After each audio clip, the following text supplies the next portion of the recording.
जय श्री जगन्नाथ। सुमिता बेहरा स्टोरी और poetry channel को आपण मानक स्वागत। श्रीजुक्त मनोज दास कहानी पर वर्तमान आमे शुणुचे श्रीजुक्त विभूति पट्टनायक कहानी गुड़िक। आज शुणा विभूति पट्टनायक कहानी सती। अकारण साहुर दुकान रे से दिन असंभव रकमर भिड़। डिसेम्बर प्रत्युष चा पीवाई मु अकारण साहुर दुकान को उठी आसती। खांटी बादाम तेल आ बिरी रे करे बरा करे बोली अनेक ग्राहक ता दुकान भिड़ करती। दुकान दैनिक आय तुलन में किंतु अकारण साहुर बरा चा दुकानटा अति अपांत्य मन हुए। बिक्रीकर अफिसर दाउरू निजक रक्षा करने अकारण साहू दुकानटी को सबुदिन एमती मलिन और संकीर्ण कर रखी था। से दिन से भिड़ भितर कौन मते गोटे स्थान व्यवस्था करी मु चा पीउली। से ग्राहक गहली भितर गोटे झील कंठर आवाज शुभिला, अकारण भाई मते अणाकर बरा दियो। मु गहली भितर को चाह देखिली सती। सती मोर पड़ोशी ऑफिस सहकर्मी नित्यानंद बाबूंकर प्रथम स्त्रीर कन्या। 8-9 वर्षर झील सती। लंबाଳିଆ देह, मुंडरे नखुरा बाल, गभारे गुड़ा होइछि खंडे कना धड़ी। शीतरे ओठ दुईटा फाटी पाउंसिया दिशुची। शीतरू रक्षा पाइबापी 2टा फ्रक से देहरे पुरेछि। यही है मोटामोटी सतीर बेश परिपाटी। एथिरु बेश परिस्पुष्ट होई उठे सती प्रति ता परिवार अवहेला।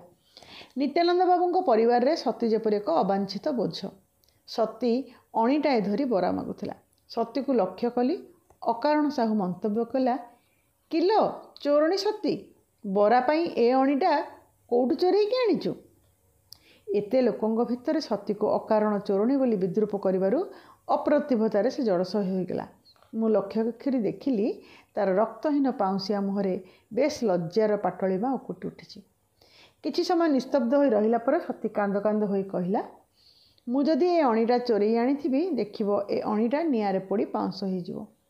यह कहू कहू हठात से धड़ा अणीटा को बरा छणा होता निआ चुली भितर को फोपाड़ी देला।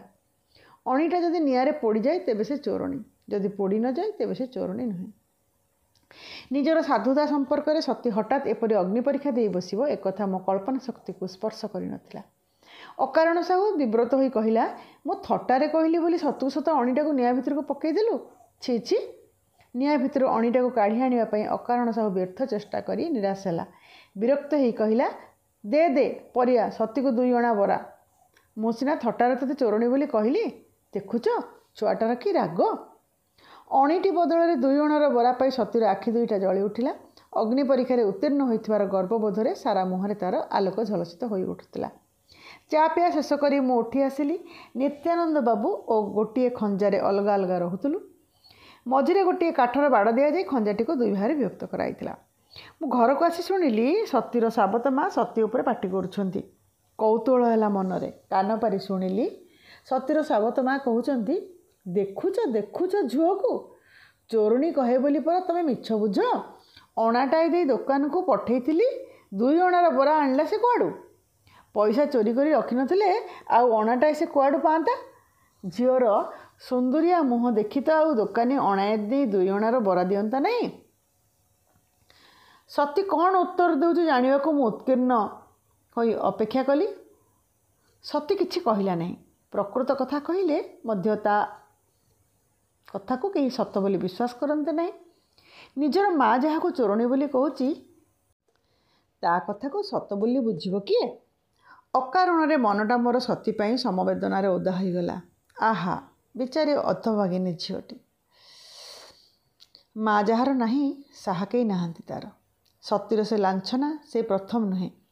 नित्यानंद बाबू द्वितीय विवाह कला परे मु सहस्र थर एभली अभियोग शुणिछि। सती चोरणी, सती मिछेई, सती पेट काबुरी। ए अभियोग पुणी इतर कहा मुहर नुहे, स्वयं सतीर साबतमा मुहर। नित्यानंद बाबू प्रथम सती सपक्ष लड़ाई करुथिले। एबे तांकर मध्य धारणा होइछि सती सतरे चोरणी। केवल गाली नुहे, दिने दिने सती को माड़ खाइबा को मु देखिछि। सती माड़ खाई उपास रहे, बारी दुआर मुहरे बसी कांदे, किछि प्रतिवाद करे नहीं।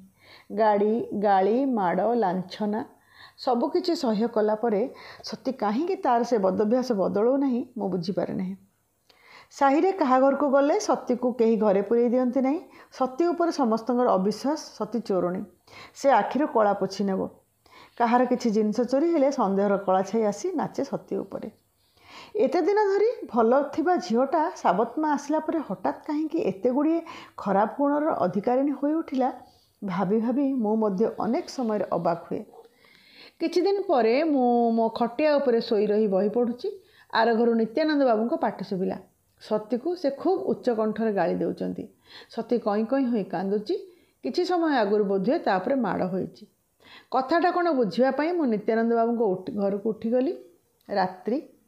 ଖଣ୍ଡିତ ଜହ୍ନର ଛାୟାଲୋକ ନିତ୍ୟାନନ୍ଦ ବାବୁଙ୍କ ଗୃହ ପ୍ରାଙ୍ଗଣରେ ବେଶ୍ ଏକ ଭୟାତୁର ପରିବେଶ ସୃଷ୍ଟି କରିଛି। ଚଟାଣ ଉପରେ ସଁ ସଁ ହୋଇ କାନ୍ଦୁଛି ସତୀ। ରାଗରେ ଅଧର ପ୍ରକମ୍ପିତ କରି ନିତ୍ୟାନନ୍ଦ ବାବୁ ଫଁ ଫଁ ହେଉଛନ୍ତି। ମୋତେ ଦେଖି ପାଟି କରି କହିଲେ, ଦେଖନ୍ତୁ ବିକାଶ ବାବୁ, ଆଜି ଅଫିସରୁ ମାସକର ଦରମା ଆଣି ପକେଟରେ ରଖିଥିଲି, ଚୋରଣୀ କେମିତି ହାତ ଛପେଇ କରି ନେଇଯାଇଛି। ଟଙ୍କାଏ 2 ଟଙ୍କା ନୁହେଁ, 125 ଟଙ୍କା। ଯେତେ କହିଲେ ବି କାହାକୁ ଦେଇଛି, କେଉଁଠି ରଖିଛି କିଛି ମାନୁ ନାହିଁ। ମାସ ସାରା ଘର ଚଳିବ କେମିତି? 125 ଟଙ୍କା ଚୋରେଇ ନେଇଛି ସତୀ। ଚନ୍ଦ୍ର ବଢ଼ୁ ବଢ଼ୁ କଳା ମଧ୍ୟ ବଢ଼ିଛି। ଧୀରେ ଧୀରେ ସତୀ ପାଖକୁ ଯାଇ ପଚାରିଲି, ତୁ ସତରେ ବାପାଙ୍କ ପକେଟରୁ ଟଙ୍କା ଚୋରି କରିଛୁ ମା? ସେ ମୁଣ୍ଡ ହଲେଇ ନାହିଁ କଲା। ଗର୍ଜି ଉଠି ନିତ୍ୟାନନ୍ଦ ବାବୁ କହିଲେ, ସଞ୍ଜବେଳେ ମୋ ପକେଟରେ ହାତ ପୁରେଇ ନଥିଲୁ? ସତ୍ୟା ଦେଖିନି? ସତ୍ୟା ନିତ୍ୟାନନ୍ଦ ବାବୁଙ୍କର ଗୃହ ଚାକର। ସେ ଦେଖିଛି ବୋଲି ସାଙ୍ଗେ ସାଙ୍ଗେ ସାକ୍ଷୀ ଦେଲା। ମୁଁ ପଚାରିଲି, ସଞ୍ଜବେଳେ ତୁ ବାପାଙ୍କ ପକେଟରେ ହାତ ପୁରେଇଥିଲୁ ସତୀ? ସତୀ ହଁ କଲା। କହିଲା, ମୁଁ ବାପାଙ୍କ ପକେଟରୁ ଲବଙ୍ଗ ଆଣୁଥିଲି। ବାପାଙ୍କ ପକେଟରେ ଲବଙ୍ଗ ଥାଏ? ଏଥର ନିତ୍ୟାନନ୍ଦ ବାବୁ ହସିଲେ। କହିଲେ, ତୁ ପକେଟରୁ ଲବଙ୍ଗ ନେଲୁ, ଏ ଟଙ୍କା କ'ଣ ପବନରେ ଉଡ଼ିଗଲା? ସତୀର ସ୍ୱୀକାରୋକ୍ତିରୁ ମୋର ଧ୍ରୁବ ଧାରଣା ହେଲା, ସତୀ ହିଁ ନିତ୍ୟାନନ୍ଦ ବାବୁଙ୍କ ପକେଟରୁ ଟଙ୍କାଟା ନେଇଯାଇଛି। ସତୀ ଚୋରଣୀ ନୁହେଁ, ଏ ଯେଉଁ ଧାରଣା ମୋ ମନରେ କିଛି ଦିନ ହେଲା ଜମାଟ ବାନ୍ଧିଥିଲା, ସତୀ ସ୍ୱୀକାରୋକ୍ତି ପରେ ତାହା ହଠାତ୍ ତରଳିବାକୁ ଲାଗିଲା। ମୁଁ ଶୁଣିଲି ସତୀର ସାବତ ମା କହୁଛନ୍ତି, ମୁଁ ଝିଅଟାକୁ ଚୋରଣୀ ବୋଲି ଗାଳି ଦେବାରୁ ସମସ୍ତେ କହନ୍ତି ମୁଁ କୁଆଡ଼େ ତାକୁ ଦେଖି ସହିପାରୁନି। ଏବେ ଶୁଣିଲ ତ? ଆଜି ଆମ ଘରେ ଅଛି, କାଲି ପର ଘରକୁ ଯିବ, ଲୋକେ କହିବେ ଝିଅଟାକୁ ଏଇସବୁ ଗୁଣ ଶିଖେଇ ମା ଶାଶୁ ଘରକୁ ପଠେଇଥିଲା। ମୁଁ ସତୀ ମୁହଁକୁ ଚାହିଁଲି। ସତୀ ପର ଘରକୁ ଯିବ? ଦେହର ଚମରେ ତା'ର କୋମଳତାର ସ୍ପର୍ଶ ଲାଗି ଆସିଲାଣି। ପରିବାରର ସବୁ ଅବହେଳା ସତ୍ତ୍ୱେ ସତୀର ଦେହରେ ପର ଘରକୁ ଯିବାର ଚିହ୍ନ ଫୁଟି ଆସିଲାଣି। ଶୈତ୍ୟ ପ୍ରପୀଡ଼ିତ ଅବହେଳିତ ତନୁଲତାରେ ମଦିର ମଳୟର ସ୍ପର୍ଶ। ଝିଅର ତନୁ ମନରେ ଯୌବନ ଆସେ, ଶ୍ରାବଣ ନଦୀରେ ପ୍ରଗଳ୍ଭା ବନ୍ୟାର ସ୍ରୋତ ଭଳି। ଏତେ ଦିନ ଧରି ମୋର ମନେ ହୋଇଥିଲା ସତ୍ୟକୁ ତା'ର ସାବତ ମା ମିଛରେ ଗାଳି ଦେଉଛନ୍ତି, କିନ୍ତୁ ସାବତ ମାଙ୍କ ଭଳି ଆଜି କିନ୍ତୁ କାହିଁକି ତା'ର ସାବତ ମାଙ୍କ ପ୍ରତି ମୋ ମନରେ ସମ୍ମାନ ଆସିଲା। ମୁଁ ଚାହିଁ ଦେଖିଲି ସତୀ କଇଁ କଇଁ ହୋଇ କାନ୍ଦୁଛି। ଚନ୍ଦ୍ରାଲୋକରେ ଆଖିର ପତା ଦୁଇଟି ତା'ର ଦିଶୁଛି ଅସମ୍ଭବ ଭାବରେ କରୁଣ। ମୁଁ ଚାଲି ଆସିଲି। ସତୀ କାନ୍ଦୁଛି। ଗାଲରେ ତା'ର ମାଡ଼ର ଦାଗ। ସେ ଚୋରଣୀ। ସତୀ କାନ୍ଦୁଥାଉ। ତା'ର ଆରଦିନ ଅଫିସ। ନିତ୍ୟାନନ୍ଦ ବାବୁ ଓ ମୁଁ ପାଖକୁ ଲଗି ଲାଗି 2ଟି ଚେୟାର। ନିତ୍ୟାନନ୍ଦ ବାବୁ ଗମ୍ଭୀର। ଗୋଟିଏ ମାସର ବହୁ କଷ୍ଟଲବ୍ଧ ପାରିଶ୍ରମିକ ତାଙ୍କର ଚୋରି ହୋଇଯାଇଛି। ସେ ଦୁଃଖର ଆଘାତ ତାଙ୍କର ସାରା ମୁହଁରେ ଲେଖି ହୋଇ ରହିଛି। ଅଫିସ କାମ ଚାଲିଲା। ଫାଇଲ ଉପରେ ଆମେ 2 ଯାକ ଝୁଙ୍କି ପଡ଼ିଲୁ। କିଛି ସମୟ ପରେ କ'ଣ ଗୋଟିଏ ଶବ୍ଦ ହେଲା। ମୁଁ ଚାହିଁ ଦେଖିଲି ନିତ୍ୟାନନ୍ଦ ବାବୁଙ୍କ ଫାଇଲ ଭିତରୁ ଗୋଟିଏ ଭାରି ଲଫାଫା ଟେବୁଲ ତଳକୁ ଖସି ପଡ଼ିଛି। ତଳକୁ ନେଇ ଲଫାଫା ଉଠାଇ ଆଣିଲେ ନିତ୍ୟାନନ୍ଦ ବାବୁ। ମୁହଁରେ ତାଙ୍କର ବିସ୍ମୟ ଆଉ ଆନନ୍ଦର ତରଙ୍ଗ। ପଚାରିଲି, କି ଲଫାଫା ସେ? ସେ ଅସ୍ପଷ୍ଟ କଣ୍ଠରେ କହିଲେ, ଟଙ୍କା। ଟଙ୍କା? ମୁଁ ଅବାକ୍ ଆଖିରେ ନିରୀକ୍ଷଣ କରି ଦେଖିଲି ଲଫାଫା ଭିତରେ 125 ଟଙ୍କାର 10 ଟଙ୍କିଆ ଆଉ 5 ଟଙ୍କିଆ ନୋଟ୍। ନିତ୍ୟାନନ୍ଦ ବାବୁ କାତର କଣ୍ଠରେ କହିଲେ, ଟଙ୍କାଟା କାଲି ମୁଁ ଭୁଲରେ ଏଇ ଫାଇଲ ଭିତରେ ରଖିଦେଇ ଯାଇଥିଲି। ସତୀ ତାହେଲେ ସତରେ ଅନ୍ଧାରରେ ତା'ର ବାପାଙ୍କ ପକେଟରୁ ଲବଙ୍ଗ ଖୋଜୁଥିଲା। ଆଖିରେ ମୋର ଭାସି ଉଠୁଥିଲା ଗତ ରାତିରେ ମ୍ଳାନ ଚନ୍ଦ୍ରାଲୋକରେ ସତୀର ସେଇ ଲୁହ ବିକଳ ମୁହଁ, ଗାଲରେ ନିତ୍ୟାନନ୍ଦ ବାବୁଙ୍କର 5 ଆଙ୍ଗୁଳିର ଚିହ୍ନ। ନିତ୍ୟାନନ୍ଦ ବାବୁଙ୍କ ମୁହଁରେ ମଧ୍ୟ ବେଦନାର ସ୍ପର୍ଶ। ନିଜ ତୀରରେ ସେ ନିଜେ ଆଜି ଆହତ ହୋଇଛନ୍ତି। ଆହତ ପିତୃତ୍ୱ ତାଙ୍କର ରକ୍ତାକ୍ତ। ଧନ୍ୟବାଦ।